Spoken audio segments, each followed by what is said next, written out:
gars, c'est parti donc faire votre deuxième bilan. Donc j'ai changé un peu d'endroit et d'ambiance. Donc ça sera notre nouvelle déco à partir de maintenant, sauf pour les lives qui seront toujours dans le déco que je vous montre tout de suite. Donc le déco qui est juste là. Parce que là, comme vous voyez derrière moi, j'ai pu mettre mon linge pour faire mes habits pour faire mon pliage de linge après. Donc j'espère que vous êtes prêts. Donc pour le bilan de la ligne 130, vous êtes prêts, c'est parti. Qu'est-ce que la ligne 130? La ligne 130, elle appartient donc à Verbus. Donc cette fois-ci, nous allons remonter à Verbus. Nous allons donc pas monter dans le nord, mais bien dans le nord. Donc je vous présente l'histoire de la ligne 130. Donc la ligne 130, elle remplace un peu la ligne 30. Il me semble, mais je suis pas sûr. Donc il faudra juste que Filmoon 90 me le dise en commentaire, mais elle a été créée en 2018 ou 2019. Si je ne me trompe pas. Évidemment. Donc le trajet n'a pas changé. Donc quand on remet de lycée jusqu'à Fenouillet centre commercial, mais pas centre commercial entrée sud. Parce qu'à l'époque, le lycée ici pas. Donc ça s'appelait Fenouillet centre commercial. Mais maintenant, il va à centre commercial entrée sud. Donc du coup, le matin, le bus que vous avez eu donc avance de GX 317, des 327, et maintenant aujourd'hui, vous avez donc des MAN, des 76. Et aussi des 327, et aussi un Citolis 12 qui reste que sur le 130. Donc là, c'est au 937, qu'on a vu ensemble. Je vous montre le plan, Andromède lycée et tout, je vous montre. Donc on commence donc à Andromède lycée, on fait donc le trajet du T1 jusqu'à Aéro Constellation, et après il fait sa petite vue. Jusqu'à l'arrêt, Saint-Alban, Saint-Val-d'Or, Allende. On passe par l'arrêt Serre et on arrive donc à... Donc justement, à l'arrêt Saint-Alban, centre commercial. Enfin, Fenouillet, centre commercial. 16, 17. Donc c'est une ZF.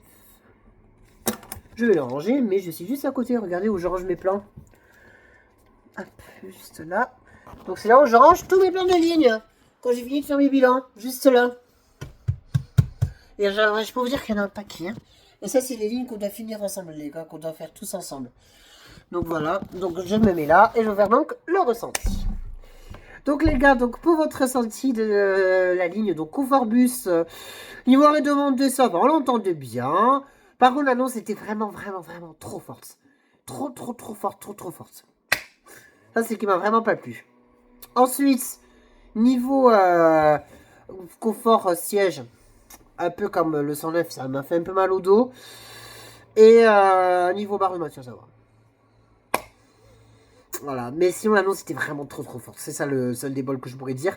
Et côté extérieur, la ligne s'est très bien passée. On n'a pas eu de soucis quelconque, à part peut-être que le... Et peut-être à part que le... Il y a eu beaucoup de bouchons. Je vais mettre la note de 17 sur 20, donc vraiment... pensez juste à baisser un peu les annonces. Et après, niveau matériel, pas besoin de dire, il y a différents bus maintenant. Bravo. Et niveau extérieur, il faut vraiment qu'il y ait moins de bouchons. Vraiment qu'il y ait moins de bouchons. Qu'il arrête, que la populace du coin arrête de sortir à la même heure, quoi. Genre, qui sortent à 17h, 1, 3, 5. Comme ça, ils se sont pas pressés, tu vois. 1 17h, 1 17h30, 1 18h, vous voyez. Mais malheureusement, ça fait partie des transports du mercredi. Donc, on ne peut pas y changer. Et justement, mercredi, on va sur une ligne qui va nous amener un peu plus loin. Donc voilà, donc j'espère que ce bilan vous aura bien plu. Je vous retrouve donc pour après, pour la dernière partie, mais qui n'est pas un plan. Tada, Navette Garmatabio. Je vous retrouve donc tout à l'heure pour le bilan. Pour le bilan de la ligne Navette Matabio. A tout à l'heure, les gars.